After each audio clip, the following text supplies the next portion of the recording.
Halo semuanya, kami ingin menjelaskan mengenai aplikasi kimia di bidang pengolahan minyak bumi yang beranggotakan Prasetyo Virawijaya, Hadi Tansia, Alian Intias, dan Novel Muhammad Rashid. Minyak bumi merupakan komoditas hasil tambang yang sangat penting peranannya dalam kehidupan manusia, terutama sebagai sumber energi. Bahan bakar mulai dari LPG, bensin, solar, hingga kerosin, serta material seperti lilin, parafin, dan aspal, dan berbagai reagen kimia yang dibutuhkan untuk pembuatan plastik, karet sintesis, deterjen, obat-obatan, dan lainnya dihasilkan dari minyak bumi.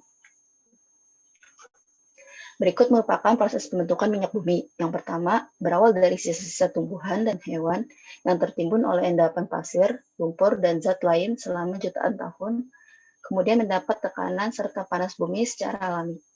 Selanjutnya, bakteri pengurai merombak senyawa kompleks dalam jasad organik menjadi senyawa hidrokarbon. Kemudian, jasad organik tersebut membentuk bintik-bintik yang tersimpan di dalam lumpur yang mengandung minyak dan mendapat tekanan dari panas bumi sehingga bantuan menjadi panas dan mengeluarkan minyak kental. Yang terakhir, yaitu semakin dalam batuan terkubur di perut bumi, maka minyak yang dihasilkan akan semakin banyak juga. Komposisi minyak bumi. Yang pertama ada senyawa hidrokarbon, yakni ada alkana, sikloalkana, alkena, alkuna, dan senyawa aromatik. Yang kedua ada senyawa-senyawa karbon yang mengandung oksigen, belerang, ataupun nitrogen. Yang ketiga ada gas alam yang terdiri dari alkana suku rendah, yakni dari karbon 1 sampai karbon 4 dengan metana sebagai komponen utamanya. Yang terakhir ada gas lain seperti CO2, O2, N2, dan H2S, ataupun gas mulia seperti helium dalam jumlah yang sangat sedikit.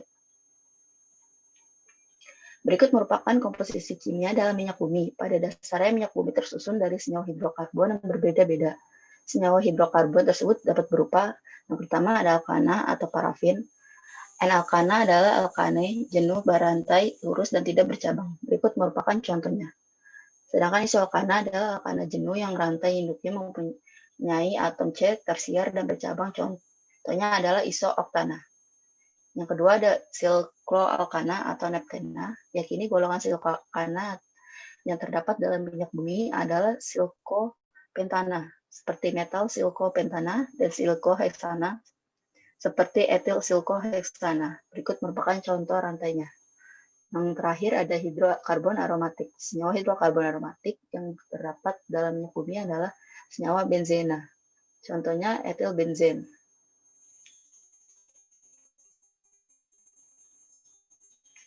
Terus ada proses manufaktur pengolahan minyak bumi. Berikut merupakan, yaitu ada proses destilasi. Destilasi adalah proses pemisahan fraksi yang ada di minyak bumi, di mana pemisahan fraksi tersebut berdasarkan pada perbedaan titik didih. Berikut merupakan contoh dari proses destilasi, serta contoh-contohnya, misalnya pada gas, terus ada metana, bensin, minyak tanah, diesel, pelumas atau oil, parafin atau lilin, aspal atau residu. Berikut merupakan hasil proses destilasi. Yang pertama, yakni fraksi pertama menghasilkan gas yang pada akhirnya dicairkan kembali dan dikenal dengan nama LPG atau liquid petroleum gas. LPG digunakan untuk bahan bakar kompor gas dan mobil BBG atau diolah lebih lanjut menjadi bahan kimia lainnya. Yang kedua, yakni ada nafta atau gas bumi tidak dapat langsung digunakan, tetapi diolah lebih lanjut pada tahap kedua menjadi bensin atau yang premium atau bahan petrokimia yang lain. Nafta sering disebut juga sebagai bensin berat. Ketiga atau fraksi ketiga dibuat menjadi kerosin atau minyak tanah dan aftur atau bahan bakar pesawat jet. Yang keempat yakni fraksi yang sering disebut juga sebagai solar yang digunakan sebagai bahan bakar mesin diesel. Dan yang terakhir atau fraksi kelima disebut sebagai residu yang berisi hidrokarbon rantai panjang dan dapat diolah lebih lanjut pada tahap kedua menjadi berbagai senyawa karbon lainnya dan sisanya sebagai aspal dan lilin. Berikut merupakan fraksi hasil pengolahan minyak bumi dan kegunaannya. Fraksi minyak bumi yakni ada gas, jumlah atomnya dari karbon 1 sampai 4 dengan titik didih kurang dari 20. Manfaatnya yakni bahan bakar gas atau LPG dan bahan baku sintesis senyawa organik. Yang kedua ada ether petroleum atau kemudian dengan jumlah atom karbonnya 5 sampai 7 dengan titik didih 30 sampai 90 derajat Celcius yang digunakan untuk pelarut dan cairan pembersih. Selanjutnya ada bensin atau gasolin dengan jumlah atom 5 sampai 10, kemudian titik didihnya 40 sampai 180 derajat Celcius yang dimanfaatkan sebagai bahan bakar kendaraan bermotor. Selanjutnya ada nafta dengan jumlah atom karbon 6 sampai 10 dengan titik didih 70 sampai 180 derajat Celcius yang dimanfaatkan sebagai bahan baku sintesis senyawa organik. Selanjutnya ada kerosin dengan jumlah atom karbon 11 sampai 14 dengan titik didih 180 sampai 250 derajat Celcius yang digunakan untuk bahan bakar jet dan bahan bakar kompor parafin. Selanjutnya ada minyak solar dan diesel yang digunakan untuk bahan bakar kendaraan berbensin diesel dan bahan bakar tungku di industri dengan jumlah atomnya ada 15 sampai 17 dan titik didih 250 sampai 300 derajat Celcius. Kemudian ada minyak pelumas dengan karbon 18 sampai 20 dengan titik didih 300 sampai 350 derajat Celcius yang digunakan untuk oil dan pelumas. Kemudian ada lilin dengan karbonnya lebih dari 20 dan titik didihnya lebih dari 50 derajat Celcius yang dimanfaatkan untuk petroleum jelly dan lilin parafin untuk membuat lilin, kertas berlapis lilin, lilin batik, dan bahan pengkilan seperti samir. Kemudian terakhir ada minyak bakar dengan karbonnya juga lebih dari 20%. Kemudian titik didihnya lebih dari 350 derajat Celcius dengan bahan bakar kapal, pemanas industri, boiler plant, dan pembangkit listrik.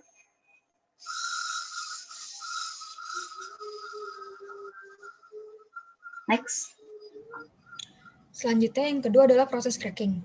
Proses cracking sendiri ini merupakan suatu proses pengolahan minyak bumi yang bertujuan untuk menguraikan molekul-molekul besar senyawa hidrokarbon menjadi molekul hidrokarbon yang lebih kecil. Proses cracking sendiri ini terdapat 3, yaitu pertama ada thermal cracking, yang kedua ada catalytic cracking, dan yang ketiga ada hydrocracking. Thermal cracking sendiri ini merupakan suatu proses pemecahan rantai senyawa hidrokarbon menjadi senyawa hidrokarbon melalui proses katalis atau pemanasan. Selanjutnya adalah proses catalytic cracking. Proses ini menggunakan suhu tinggi dengan tekanan yang rendah. Proses ini menggunakan katalis sebagai media untuk mempercepat laju reaksi fraksi. Dan yang terakhir adalah proses hydrocracking. Proses hydrocracking ini merupakan kombinasi dari proses thermal cracking dan catalytic cracking. Hasil dari proses hydrocracking ini antara lain itu berupa bensin dan bahan bakar jet.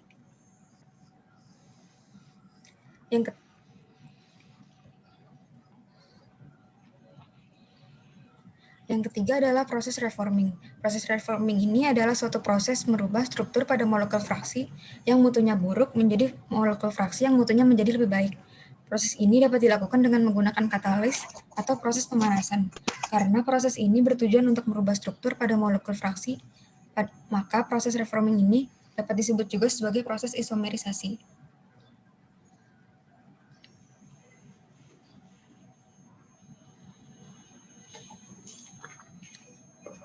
Yang keempat adalah proses alkilasi dan polimerisasi.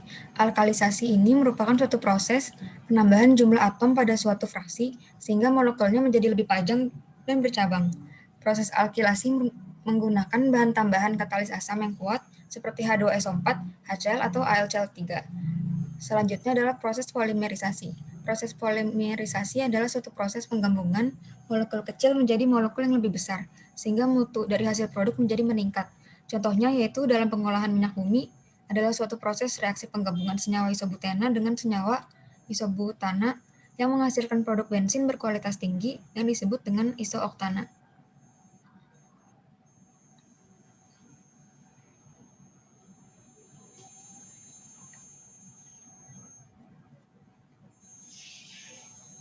Yang kelima adalah proses treatment.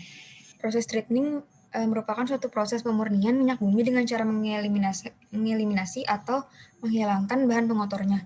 Proses treatment ini sendiri ada 5 tahap. Yang pertama adalah tahap Cooper sweetening. Tahap ini merupakan suatu proses penghilangan pengotor yang menimbulkan bau tidak sedap. Yang selanjutnya adalah acid treatment. Proses acid treatment ini merupakan suatu proses penghilangan lumpur dan sejenisnya serta perbaikan warna. Yang ketiga adalah proses dewaxing atau proses penghilangan pemisahan wax dengan berat molekul tinggi dari fraksi minyak pelumas. Yang keempat adalah proses dispalting, yaitu proses untuk menghilangkan aspal, dan yang terakhir adalah proses desulfurisasi, yaitu proses penghilangan unsur belerang. Karena sulfur harus dipisahkan karena menimbulkan kerugian, yaitu berupa korosi, mengganggu katalisator, bau tidak sedap, polusi udara, dan hujan asam. Pemisahan atau destilasi menggunakan CDU dan HVU, hasil akhirnya yaitu LPG, naphtha, kerosin, dan solar, dan lain-lain. Selanjutnya adalah proses cracking atau konversi dengan menggunakan FCC, RFCC, delay coker, fishbreaker, dan platforming. Hasil akhirnya berupa LPG, naftan, premium, after, solar, dan lain-lain. Yang proses kelima yaitu perbaikan kualitas menggunakan HDS.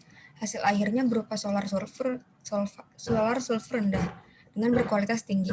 Dan yang terakhir adalah proses pencampuran produk dengan menggunakan blending yang hasil akhirnya berupa LPG, Premium 88, Pertamax, Pertadex, dan Fuel Oil. Lalu ada limbah minyak bumi.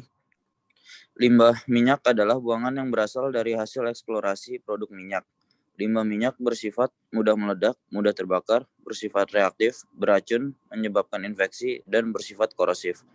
Limbah minyak merupakan bahan berbahaya dan beracun karena sifatnya, konsentrasi maupun jumlahnya dapat mencemarkan dan membahayakan lingkungan hidup, serta kelangsungan hidup manusia dan makhluk hidup lainnya.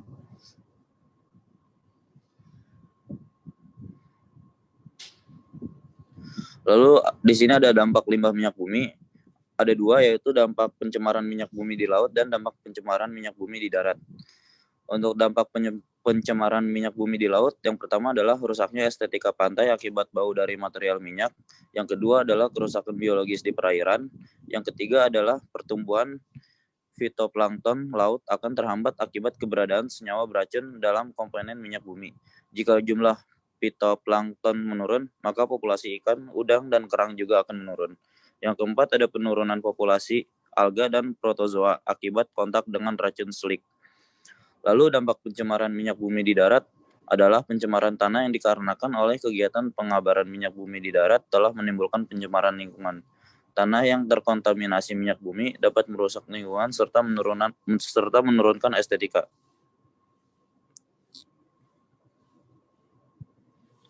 Di sini ada contoh dampak pencemaran minyak bumi di laut dan dampak pencemaran minyak bumi di darat.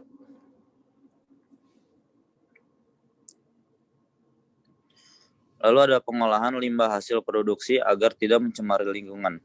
Yang pertama itu adalah dengan biologi, dengan menggunakan kapasitas kemampuan mikroorganisme, fungsi dari mikroorganisme ini dapat mendegradasi struktur hidrokarbon yang ada dalam tanah, sehingga minyak bumi menjadi mineral yang lebih sederhana dan tidak membahayakan lingkungan.